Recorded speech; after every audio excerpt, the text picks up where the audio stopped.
نحمده ونصلي على رسوله الكريم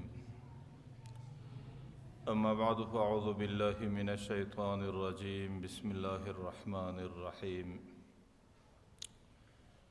يا أيها الذين آمنوا كتب عليكم الصيام كما كتب على الذين من قبلكم لعلكم تتقون وقال رسول الله صلى الله عليه وسلم الدين النصيحة آمنت بالله صدق الله مولانا العظيم وصدق رسوله النبي الكريم ونحن على ذلك من الشاهدين والشاكرين والحمد لله رب العالمين. محترم حاضرین،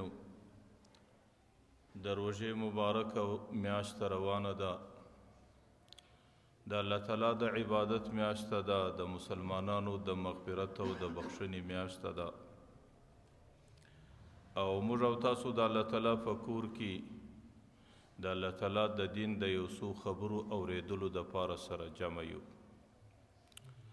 د ټولو څه مخکې دا یوه خبره چې کله تاسو دلته راځئ نو په نیت کې دا خبره راګرځوئ چې موږ به د مسجد له ورسو یا به د دین یو خبره زده کو، یا به د دین یو مسله زده کو، یا به د نصیحت یو خبره واورو. بیا خو پیغمبر علیه الصلاة والسلام وایي من سلک طریقا یلتمس فیه علما، یو سړی یو څو قدم راواخي په دې نیت باندې چې دلته به یو د دین خبره زده کم، نو سهل الله به طریقا الی الجنه، الله تعالی د دې په عوض کې د جنت لار ورته اسانه کړي. نو ستاسو کم قدمونه چې دلته راځي او کومه لار چې تاسو کاټوئ، پر کومه لار چې راځئ، د پیغمبر علیه الصلاة والسلام د حدیث په طبق باندې دغه لار الله تعالی د جنت د اسانه کېدو ذریعه ګرځي، او د دې په عوض کې به تاسو ته الله تعالی د جنت لار اسانه کوي.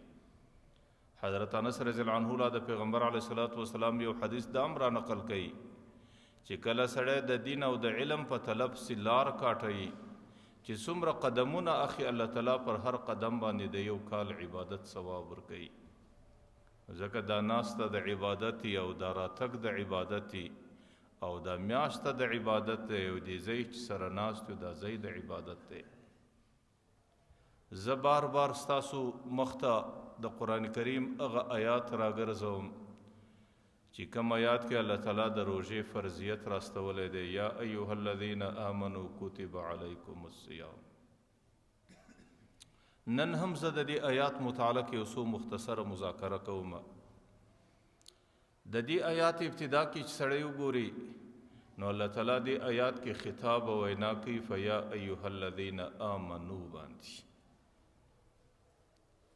مفسرین چې سړی وګوري، مفسرین وایي د الله تعالی د دې خطاب سره د مخلوق سره ډیره مینه او محبت ښکاره کیږي، ځکه الله تعالی د بندگانو ته خطاب د رشتې او د قرابت په الفاظو باندې کوي. یا ایها الذین آمنوا، ای مؤمنانو، ای هغه خلکو چې پر ما مې ایمان راوړی دی، ای هغه خلکو چې زه ستاسو رب یم او تاسو زما بندگان یاست، او زما او ستاسو په مابین کې دغه تعلق او دغه رشته او دغه قرابت دی. ځکه الله تعالی دې الفاظو کې د رشتې او د قرابت په الفاظو بندگانو ته خطاب کوي، او کم خطاب چې بندگانو ته، کم خطاب چې هر مخاطب ته د قرابت په الفاظو یې پایي کې د دې مخاطب د دې متکلم د دې مخاطب سره ډېر مینه او محبت ښکاره کیږي. تاسو دنیا کې ګورئ چې کله پلار د زوی سره خبره کوي نو د هغې خبرې دوه شکله دي. یو شکل یې دا دی چې هغې په نامه باندې یاد کړي فلانکی یې دا کار وکړه. دویم شکل یې هغه دی چې هغې د قرابت په الفاظو ځان ته متوجه کړي، ورته یې بچی یې دا کار وکړه، زوی یې دا کار وکړه، زما د سترګو توره دا کار وکړه، زما د زړه ټوکړې دا کار وکړه. دا ښکاره خبره ده چې د دویم خطاب کې د دې متکلم په دې دویم خطاب کې د دې پلار د زوی سره څومره مینه او محبت معلومیږي، په اول خطاب کې نه معلومیږي. نو الله تعالی هم خطاب وینا دوه رقمه کوي. کله کله بندگان ته یا ایها الناس، خلقو، بس عام کې خبره ده. کله کله وایي ورته یا ایها الذین آمنوا، ای زما مؤمنانو، ای هغه خلکو چې پر ما باندې ایمان لرئ. ما درته ویل کله د زوی نوم محمد پلار ورته محمد دا کار وکړه او کله د زوی نوم نه یادوي پلار په قرابت ورته بچی زما زوی ښه دا کار وکړه نو ځکه د دویم الفاظ چې د قرابت الفاظ په عرف کې هم په دې کې ډېره مینه او محبت ښکاره کېږي حضرت ابراهیم علیه السلام ته الله تعالی یو بچی ورکړی و د اسماعیل علیه السلام په شکل باندې الله تعالی پر ابراهیم علیه السلام باندې امتحان راوستی د ابراهیم علیه السلام دغه یو بچی و ابراهیم علیه السلام 80 کاله دعاګانې غوښتې وې چې الله تعالی دا بچی ورکړي ابراهیم علیه السلام پر 100 کاله باندې واده کړی او دا بچی الله تعالی پر 90 کاله عمر باندې ورکړي دا ټوله زمانه ابراهیم علیه السلام د دې بچی په دعا کې ډېره تیره کړه یا الله ماته یو داسې خلف راکې ماته یو وارث راکې چې زما د نبوت میراث خوندي کړي او الله تعالی بچی د اسماعیل علیه السلام په شکل ورکړي ابراهیم علیه السلام سره چې کله بچی لږ غټ سلو 6 کلن و کلن سلو نو ابراهیم علیه السلام باندې الله امتحان راوستی او دا په دنیا کې قانون ده د امتحان به قدر ایمانی چې سړی کې ایمان مضبوط وي پر هغې امتحان هم الله لږ سخت ږدي او چې کله ایمان کمزور وي پر هغې امتحانات هم الله کم راولي د ابراهیم علیه السلام ایمان ډېر مضبوطه ایمان و نو الله تعالی امتحان ور باندې راوستی ورته د دغه بچي پر غاړه به چاړه تیری او دا بچی به په خپل لاس ذبح کوي اوس دا ډیره درنه خبره ده چې یو بچی د 80 کاله تا په دعا باندې غوښتی دی او هغه بچی 6 کلن و کلن ته ورسېدی او ته یې نبي ستا سره د خپل نبوت د حفاظت غم در سره دی او دا د عقیده ده چې دا به زما د نبوت وارث سي او بل طرف ته الله تعالی ورته وایي چې په خپل لاس به ذبح کوي نه بچي څه جرم کړی دی نه ګناه کړې ده نه بچي نه څه نافرماني کړې ده او چې پلار کله د دې بچي پر غاړه باندې چاړه ایږدي دا ډېر دروند امتحان دی ابراهیم علیه السلام ته الله تعالی د غرونو غوندې سینه ورکړې وله ابراهیم علیه السلام بچی د مکې مکرمې سره ولید د مینا درې ته درې د مینا دره حاجانو لیدلې د چې نن په هغې کې د تورو کاڼو د ډبرو بغیر بل څه نشته تاسو د دې تصور وکړئ 4,000 کاله مخکې به په هغه دره کې څه په ټوله دره کې ابراهیم علیه السلام د غرمې لمر پر سر باندې دی ابراهیم علیه السلام د یو ماشوم بچی دی ابراهیم علیه السلام دی وخت کې غالبا 98 کاله عمر دی سر او ژیره سپین دي او دی وخت کې بچی 6 کلن و کلن دی ابراهیم علیه السلام پر کاڼې باندې چاړه ورته تیروي او غالبا زه دا وایم چې د ابراهیم علیه السلام په سترګو کې به اوښکې وي اخر څه ورته یا بنی انی اراد ابراهیم علیه السلام په دې وخت کې دغه بچي سره شفقت مینه محبت په انتها کې دی دا نه ورته په نامه نه یادوي چې اسماعیل انی ارا فی المنام ما په خوب کې دا لیدلی دي چې زه به تا ذبح کوم دې وخت کې ابراهیم علیه السلام د بچي لفظ ورته زما بچی ما خو په خوب کې لیدلی دي یا بنی انی ارا فی المنام انی اذبحک ما خو په خوب کې دا لیدلی دي چې زه به تا ذبح کوم فانظر ماذا ترى بچی ته څه راته وایه اسماعیل علیه السلام هم نبی دی او چونکې د نبوت اراده الله تعالی ورته کړې ده او د ابراهیم علیه السلام د نبوت محافظ او وارث دی ورته یا ابت افعل ما تؤمر ستجدوني ان شاء الله من الصابرین ورته افلاره چې د الله د طرفه کومه فیصله ده زه به پر هغې باندې صبر کوم بس ذبح مې کوم نو دی وخت کې مې خبره در دې پورې وکړه چې د ابراهیم علیه السلام د بچي سره ډېره مینه ده او ډېرې زړه درد ورسره کوي او د دې بچي محبت یې په دې زړه کې ناست دی نو په دې وخت کې هغه بچي ته په نامه نه وایي چې یا اسماعیل ما په خوب کې دا لیدلي ورته یې زما بچی ما خو په خوب کې دا لیدلي دي زه خو دا وایم دغه د بچي لفظ دا د قرابت لفظ دی په دې کې چې څومره مینه ده چې سړی کله کور ته راسي په کور کې بوډۍ مور او سپین ژیری پلار ناست دي او سړي ته دا وایي بچی یې څنګه یې زویه څنګه وې څنګه ولاړې څنګه رالې چې کم چاته الله تعالی احساس ورکړی د کم چا سره حسي چې بیا د دې لفظ هغه څومره ذوق او خوند اخلي دې لفظ هغې ته څومره مینه او محبت ورښکاره کېږي د هغې بیا سړی حد و انتها نشي کولی هغې بیا د انسان د عقل په ناف باندې نشي تلل کېدلی او چې کله هغه څوک بیا په کور کې نه وي زه راسم سترګې په ټوله مکان او کور کې ورغړوم، داسې څوک په دې کور کې نسته چې ما ته وایي بچی. او بیا د انسان سره د دې څومره افسوسي او د انسان سره د دې حالت څومره ارماني او د انسان سره په دې باندې څومره غمي. زه دا وایم الله تعالی هم انسانانو ته دوه رقمه وینا کوي. کله کله عام حالاتي په عامو حالاتو کې ورته یا ایها الناس خلقو، کله کله چې د الله تعالی د خپلو بندگانو سره مینه او محبت ډېر فرایي او په کامله طریقه یې بیا ورته یا ایها الذین آمنوا ای مؤمنانو. او چې کله الله تعالی یا ایها الذین آمنوا الفاظ استعمال کی، مفسرین لیکي چې د دې څه وروسته الله تعالی ډیره د همدردی خبره، ډیره اهمه خبره، ډیره د غمخوارۍ خبره او ډیره د مسلمانانو د ګټې خبره الله ورته پیښوي. اوس دې ځای کې هم الله تعالی په یا ایها الذین آمنوا باندې مسلمانان انسانان ځان ته متوجه، نو خبره کم ورته پیښوي، د مسلمانانو د ګټې او د نفي کم خبره پیښوي.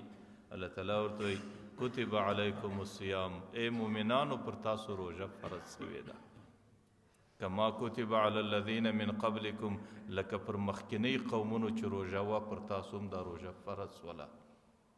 ما پروندم دا خبره وکړه پر مخکینی قومو د آدم علیه السلام څخه ونیسې تر دې امته پورې پر ټولو امتونو باندې روژه وه. د هغې په ورځو کې خو به خود اختلاف، د هغې په عدد او په شمار کې به خود اختلاف، د هغې په کیفیت او په نیولو کې به خود اختلاف، لیکن پر دې امت باندې روژه په کامله طریقه باندې فرض وه. لعلکم تتقون، روژه راله د څه دپاره؟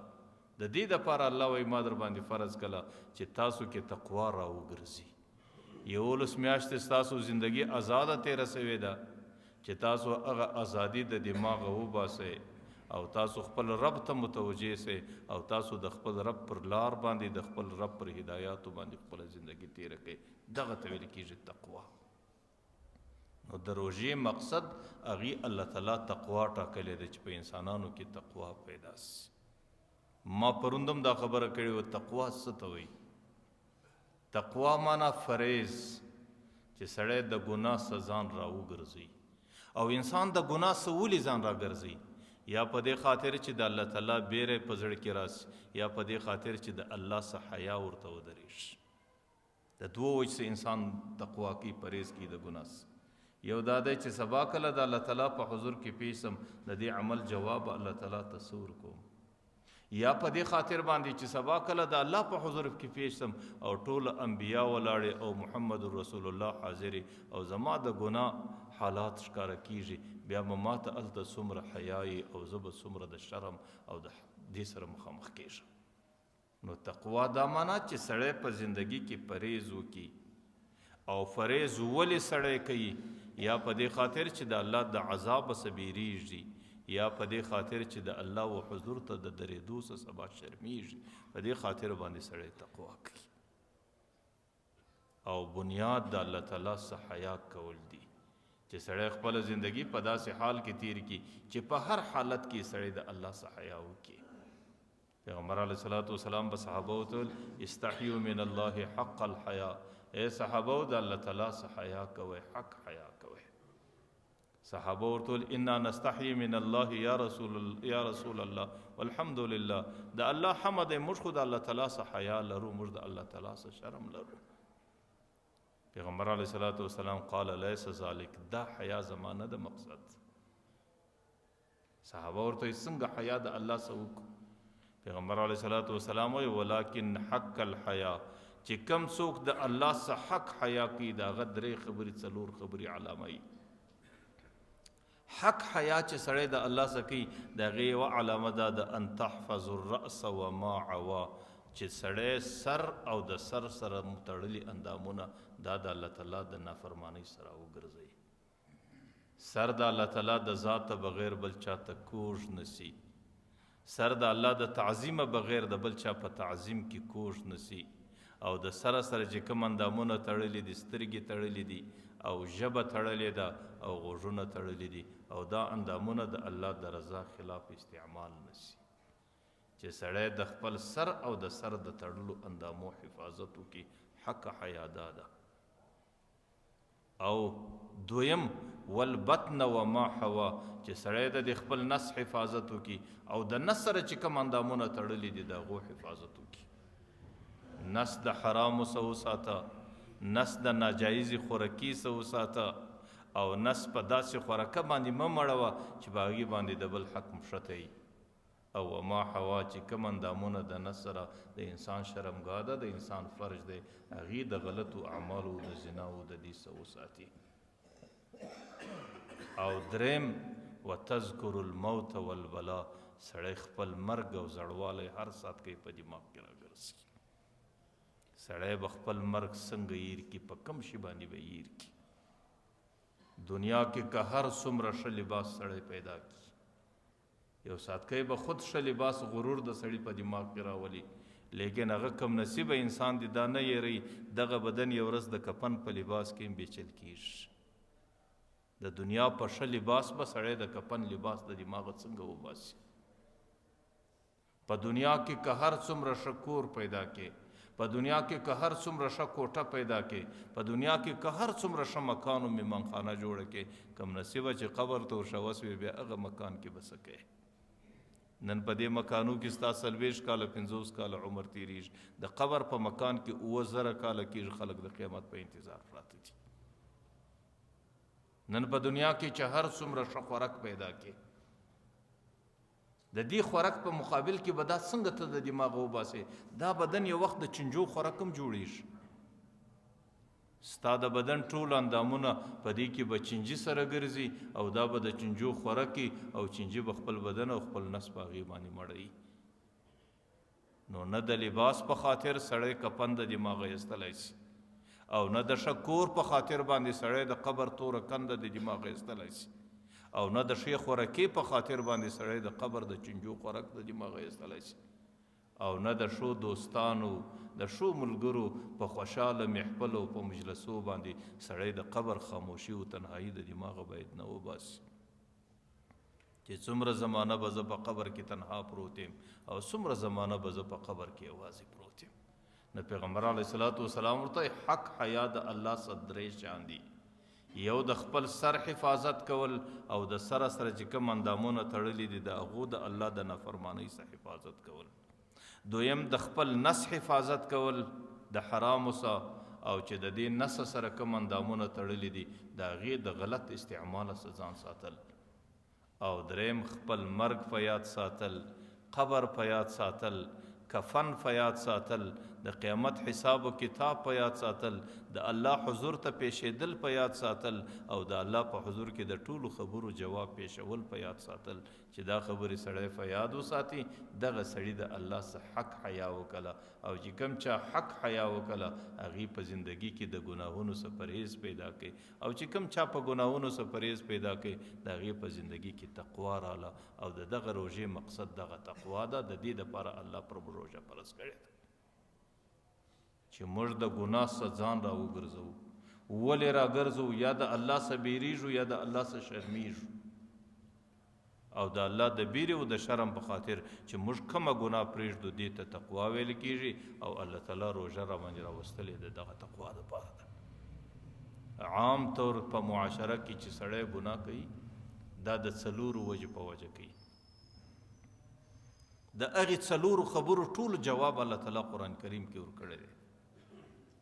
کله کله انسان ګناه په دې وجه باندې کوي چې ما پر دې ګناه باندې څوک نه ویني، داسې څوک نسته چې زما په ګناه باندې خبر س، داسې څوک نسته چې ما پر دې ګناه وویني او داسې څوک نسته چې زما د ګناه افشا وکړي او زما ګناه په معاشره کې خلکو ته ښکاره کړي نو ځکه دی باره ګناه کوي، پر ګناه جرأت پیدا کړي. د دې جواب هم الله تعالی قرآن کریم کې ورکوي. الله تعالی ورته ای بنده چې هر څنګه ځای ګناه کوي ان ربک لبالمرصاد، ستا رب په کمین کې درته ناست. مرصاد عربي لفظ دی، مرصاد قرآني لفظ دی. مرصاد قرآن څه ته وایي؟ تاسو د سارا خلک نه دي لیدلي چې کله ښکار کوي چې کله د هغه خوا حیوان را روان دی دی د دې خوا د توپک پر برابر کړي چې کله پر دې حیوان باندې دی ماشه راکښې کاږي په دې وخت کې دی دومره دې حیوان ته متوجي چې د سترګو د رپ موکله نه پیدا کوي. دغه کیفیت ته مرصاد ویل کېږي. ان ربک لبالمرصاد، ستا رب ستا زندگی په دغه شکل څاري. نو بیا به ته څنګه دا وایې چې ما څوک نه ویني، زما ګناه چاته نه ښکاره کیږي او زما ګناه څوک ښکاره کولی نسی، زما په ګناه باندې څوک خبرېدلی نسی. الله تعالی ورته دا غلط فهمي د دماغه وباسه که په هر څنګه حالت کې ګناه کوې، ان ربک لبالمرصاد، ستا رب داسې درته ګوري لکه ښکاري چې وښکار ته څنګه ګوري. کله کله انسان ګناه په دې وجه باندې کوي چې د ګناه په وخت کې د دا سوچ و فکر چې زما د ګناه زما بغیر بل چاته معلومات نشته، زما خبره خو صرف پر ټلیفون باندې ده او زما ټلیفون بل څوک نه اوري، زما خبره خو صرف د لاس په لیکایي او په میسج باندې ده او زما په میسج زما څخه بغیر څوک نه خبرېږي، او زما خبره خو صرف د ټلیفون په پیغام استولو باندې ده او د واتساپ په پیغام استولو باندې ده. نو زما په خبره زما واتساپ زما سره دی، د هغې کوډ زما ګوته د زما بغیر څوک خلاصولی نسی او زما بغیر زما په ګناه باندې څوک خبرېدلی نسی. نو چې کله د دغه غلط فهمي دماغ له راسي، مره دی کم نصیبه پر ګناه باندې جرأت پیدا کړي، هغه بیره یې د دماغه ووسي. الله تعالی د دې جواب هم ورکوي. الله څه ورته وایي؟ یعلم خائنة الاعین، ای بنده معامله د زما سره ده، زه دې د دې سترګو په خیانت لا پوهېږم چې دا سترګه ده چې کږه کېله زه درخبر وما تخفي الصدور، چې په دې سینه او په دې زړه کې د کومې ګناه فکر راوګرځئ، د کومې ګناه سوچ او اراده راوګرځئ، بنده هغه لا ما ته معلومه ده. ته به څنګه دا وایې چې زما په ګناه باندې چاته معلومات نه کېږي؟ زه په میسج کوم، زه په ټلیفون کوم، زه په کتابت کوم، زه په خط کوم. الله تعالی ورته وایي زه دې د سترګو په اشارو لا پوهېږم. الله وایي زه دې د سینې په فکرو په سوچو لا خبرېږم چې ته د کوم شي فکر وایې هغه ټول زما ته ښکاره کړي. نو د دې جواب هم په دا غلط فهمي کې به هم سړی نه راځي. دریم چې کله انسان ګناه کوي، هغې دا کله سوچ و فکر لري چې زه خو په کور کې یوازې یم، زه په تنهایي کې یم، په ما پسې خپله کمره بنده ده او په ما باندې څوک نه راځي، نه بل څوک ما ویني، نه د بل څوک زما سره سته، نه بل څوک زما په حال باندې خبرېږي. نو په دې وجه دی پر ګناه جرأت کوي. الله تعالی څه ورته وایي؟ وهو معکم اینما کنتم، سړی که په غره کې که په دره کې که په کمره کې که په حجره کې که د باندې که د ننه، الله ته یوې الله دویم دستي در سره دی. وهو معکم اینما کنتم، الله هر ځای در سره دی. او کله کله نوجوان نسل دی څلرم نمبر کله ګناه په دې خاطر سړی کوي، د سړي دا ګناه دا اندازه چې زما پر دې ګناه ماته څوک څه ویلی نشي، خود یې کوم. کله سړی د مستۍ په حالت کې، کله د زور په حالت کې، او کله د لوړو دعوو په حالت کې چې دی د جګره ته خاره غورځوي. ځکه دی د ګناه څخه پلار راګرځوي، پلار وفات سو. دی د ګناه څخه چې کله مور راګرځي، مور غریبه کمزورې سوه، دی ځوان سو، د مور خبره نه په پورې کېږي. نو بیا دی کله کله وایي چې زه خو ګناه خود کوم، ما ته څوک څه ویلی سي، ما څوک در لاس نیولی سي او ما څوک د دې ګناه سره ګرځولی سي. مره کله دا هم وایي داسې نر شته چې ما د دې ګناه سره وګرځي، ما څوک در لاس نسی نیولی. الله څه ورته وایي؟ الله وایي که هر څومره زورور سي، در تا ډېر زورور قومونه چې کله د الله خبره نه منله، تاسو ورسئ کوم حالت ته ورسېد. زموږ دې قومونو کې قوم عاد تېر سوی دی، د هغې نبي هود علیه السلام، هغې ته الله تعالی داسې عمرونه ورکړي ول، 300 کاله چې په بچي تیر سو، 300 کاله بعد دی بلوغ ته رسېدی. د هغې قط به 40 ګزه او د ترمذي شریف روایت دی کان اطول طوله 70 ذراعا، په دې چې به ډېر غټ او جګ سړی 80 ګزه سړی دی به زندگی څنګه تېروله. قرآن وایي وتنحتون من الجبال بیوتا، د دې غره بیخ به یې وشانئ، بس دا به د ده خونه و، دا د غره سر به پر ولاړو، دا د ده خیمه وه. چې کله به هود علیه السلام خبر ورته وکړه چې ظلم مه کوئ، ناجایز مه کوئ، د الله نافرمانی نه کوئ، الله به عذاب راولي. دی به څه ورته ویل من اشد منا قوه، در موږ به زورور څوک موږ ته سزا راکولی شي. لیکن الله څه ورسره وکړه؟ واما عاد فاهلكوا بريح صرصر عاتيه سخرها عليهم 7 ليال و8 أيام حسوما فترى القوم فيها صرعى كأنهم اعجاز نخل خاویه. الله هوا راوستله، په دې هوا کې اسمانو ته پورته کو، په دې اسمانو کې سرونه سره ور وجنګول او پر دې مځکه باندې داسې چپه ځله پراته وو لکه د خورما درختو تنې چې سړی وکاږي، پر دې مځکه باندې سره هوارې دي، پر دې مځکه داسې هوار ځله پراته وو. الله تعالی پیغمبر ته وایي فهل ترى لهم من باقیه، ته ورسه اوس یې نوم و نښان پر دې مځکه باندې پاته دی. او دا څه عجیبه نه ده، په دې اوس کې د هغو اډوکې پیدا سوي دي، د هغې د اډوکو هره پښه یې دا رقمې لکه دغه مسجد د هرې پښې اډوکی داسې لکه دا د مسجد پیلر. د غومره قومونه وو، لیکن چې هر څومره زورور وو چې الله تعالی نافرماني وکړه، الله تباه کړو. نو که سړی هر څومره زورور سي، د سړي لاس هېڅوک نسي نیولی، لیکن الله تعالی سته، الله تعالی سړی راګرځوي. الله تعالی څه ورته وایي ان اخذه علیم شدید، زما رانیول بیا ډېر سخت دي. بیا چې هر څومره چیغې وکړې، بیا چې هر څومره بدې وکړې، بیا چې هر څومره ژړا وکړې، که الله درته په غضب سو، الله تعالی دې بیا راګرځوي. الله تعالی څه وایي فصب علیهم ربک صوت عذاب، الله د عذاب غمچنه ورسره کړه.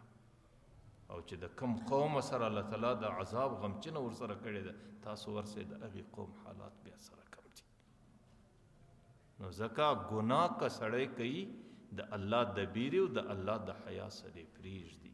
او چې کله ګناه د الله د بیرې او د الله د حیا څخه فاته سوله، دغه ته تقوا ویل کېږي. او دغه تقوا زموږ د روژې مقصد دی. دا موږ چې نن خولې بندې کړي دي، شی نه خورو، دا موږ چې اوس وږي ورته ناست یو، دا موږ چې تږي ورته ناست یو، او دا موږ چې ټوله ورځ په سرګردانۍ کې تېره کړې ده، د دې دپاره چې موږ په مزاج کې تقوا پیدا کړو، او زموږ د مزاج هغه نفساني خواهشات کم سي، او زموږ هغه شهواني جذبات کم سي، او زموږ په دماغو کې لږ کمزوري راسي، او موږ د الله تعالی و امر ته غاړه کښېږدو. دغه ته تقوا ویل کېږي.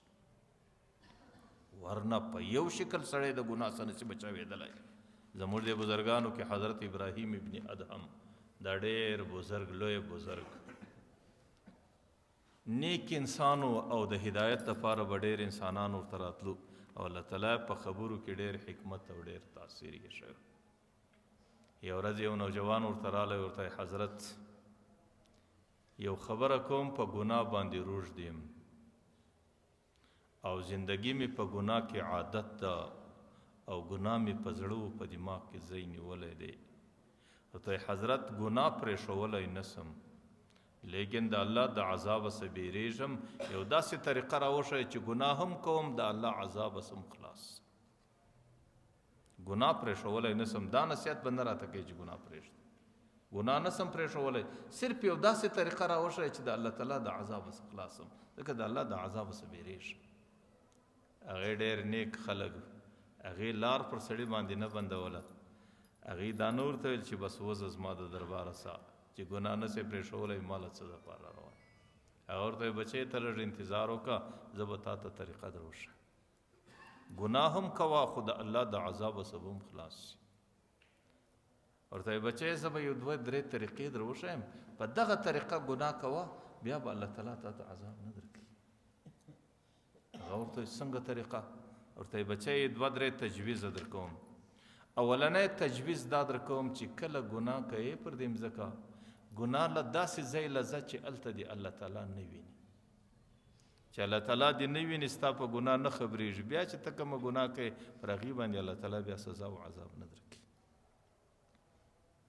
دی ورته وایي حضرت دا خو ممکنه نه ده، په دې ټولو کائناتو کې زما دا عقیده ده چې داسې ځای نشته چې الله مې نه وویني.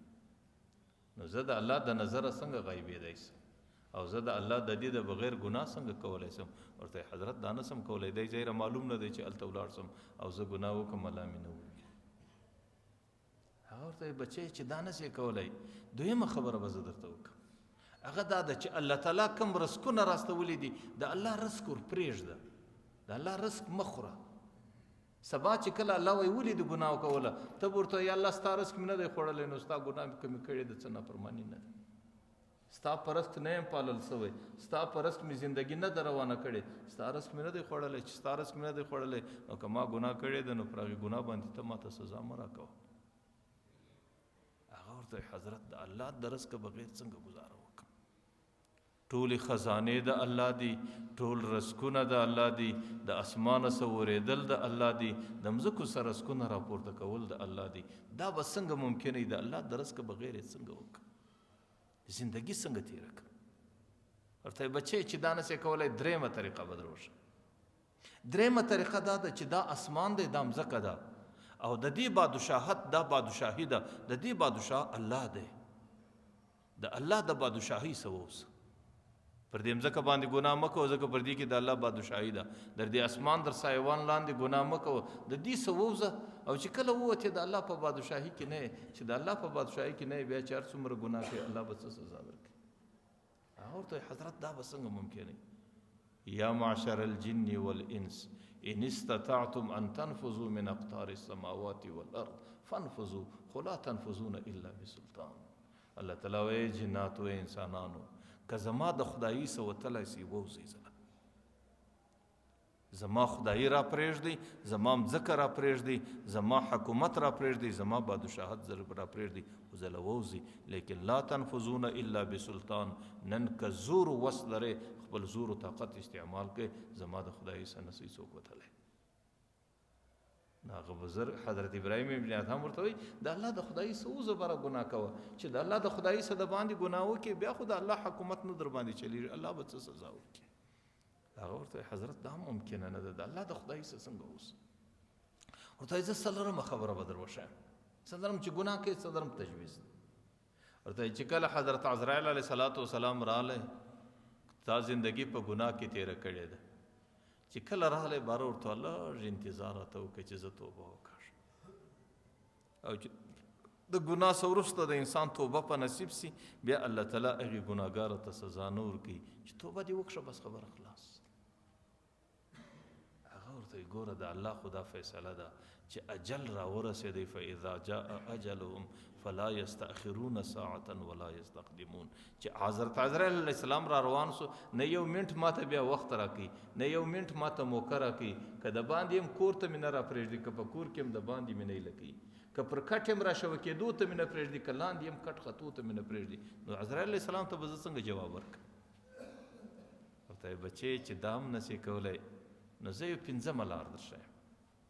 هغه پنځمه لار دا ده چې په قبر کې نکر و منکر درله رالو، که دوی سوالونه در څه کول، ته ورته وایه چې زما قبر ته به بې اجازته نه راځئ، چې در څو پورې ځکه دنیا کې یو سړی دی چې هغوی چا ته اجازه ورنه کړي، سړی د چا کور له نه ورځي. ورته دا زما کور دی، دا زما عالم برزخ دی، دا زما د استوګنې ځای دی، زما قبر ته زما بي، ورته هغو ته اجازه مه ورکوو چې درله راشي. د بهر ورته حضرت هغه وخت به څنګه وي؟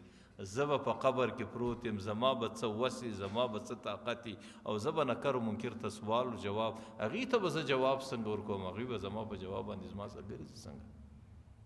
ورته وایي بس اخرنی یو تجویز لا درښیم بس. ورته هغه تجویز دا دی چې کله د قیامت په میدان کې الله تعالی فیصله ستا د جهنم وکړي، ولې ته ګناهګاره یې، زندګي دې په ګناه کې تېره سوې ده، بس هلته د ملایکو سره ضد وکړه، ورته یو قدم نه در سره ځم، نه د جهنم پر طرف باندې در سره ځم، نه د جهنم پر طرف ستاسو ملګرتیا کوم، نه مې د جهنم پر طرف باندې بیولی سي، او نه د جهنم پر طرف باندې زور سره کولی سي. د قیامت په میدان کې د ملایکو سره ضد وکړه، د هغې په ضد کې ودرېږه.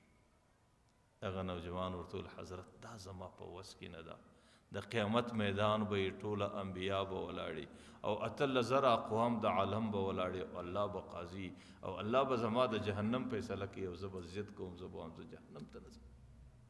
ورته یې بچې چې نه دا کوی سي، نه دا کوی سي، نه د الله رزق پرېښوی سي، نه د الله څخه غیبېدی سي، نه د الله د حکومت وتی سي، نه عزرایل ته جواب ورکوی سي، نه نکر و منکر ته جواب ورکولی سي، نه د قیامت په میدان کې د ملایکو په مقابل کې ضد کولی سي.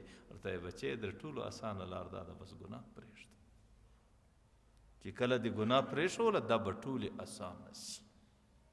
نو زه دا درته وایم چې ګناه پرېښول او د ګناه څخه ځان ساتل، او د الله څخه حیا کول، او د الله څخه شرم کول، او د الله څخه بیره کول، دې ته تقوا ویل کېږي. او دغه تقوا زموږ د روژې مقصد دی، او الله په قرآن کې موږ ته دا وایي چې روژه مې د دې دپاره در باندې ایښې ده لعلکم تتقون، چې یو څه تقوا مې په دماغ کې پیدا سي، یو څه زما بیره ستاسو په دماغ کې راسي، یو څه زما څه حیا او شرم ستاسو په دماغ کې راسي چې سبا د پیغمبر علیه السلام په حضور کې زه د خپل رب او حضور ته څنګه ودرېږم. او دغه حیا او دغه بیره چې د کم چا په دماغ کې ورله، د خدای په ذات قسم درته اخلم چې دمزري زړه ورکې بیا به ګناه ته ورشندې نسي. چې د یو سړي په دماغ کې دا خبره کښېنستله چې سبا یو ورځ مرم، یو ورځ د الله و حضور ته پیشېږم، یو ورځ د الله په حضور کې د ټولو کړو جواب وایم، بیا دمزري زړه ورکه، بیا د ځنګله په تنهایي کې یې لکه او بیا په توره شپه کې یې لکه.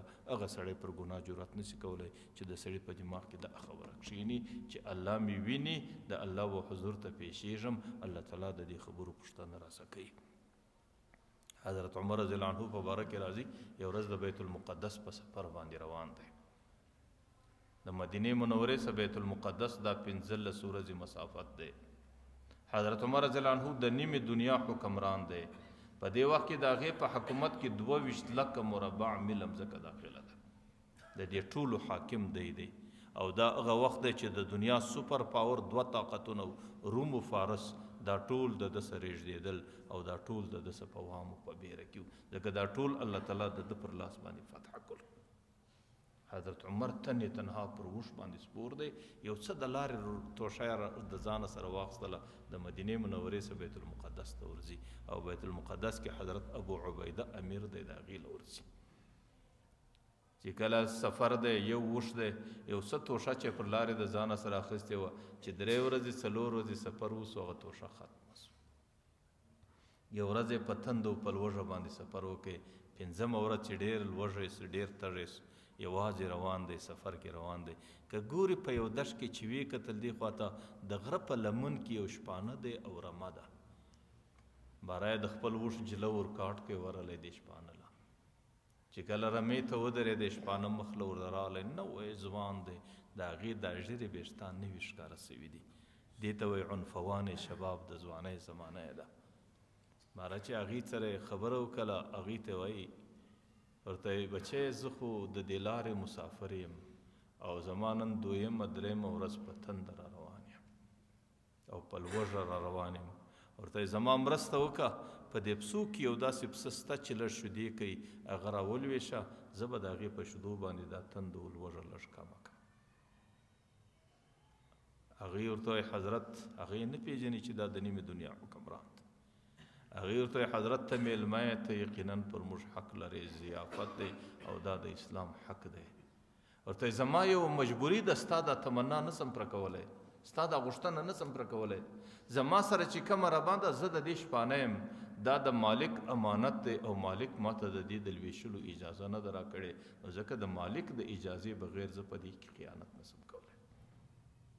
حضرت عمر ډېر ورته حیران دی چې د ځوانۍ زمانه ده او ځواني عام طور لاوبالي، او په دې زمانه کې یو سړی د خپل مالک د امانت دومره خیال ساتي، عجیبه نه ده. باره ورته وایي بچی، حضرت عمر یې امتحان کړی، ورته وایي بچی زه به تا ته یو طریقه در وښیم، په هغې کې به ستا هم ډېره ګټې، زما به هم ډېره ګټې.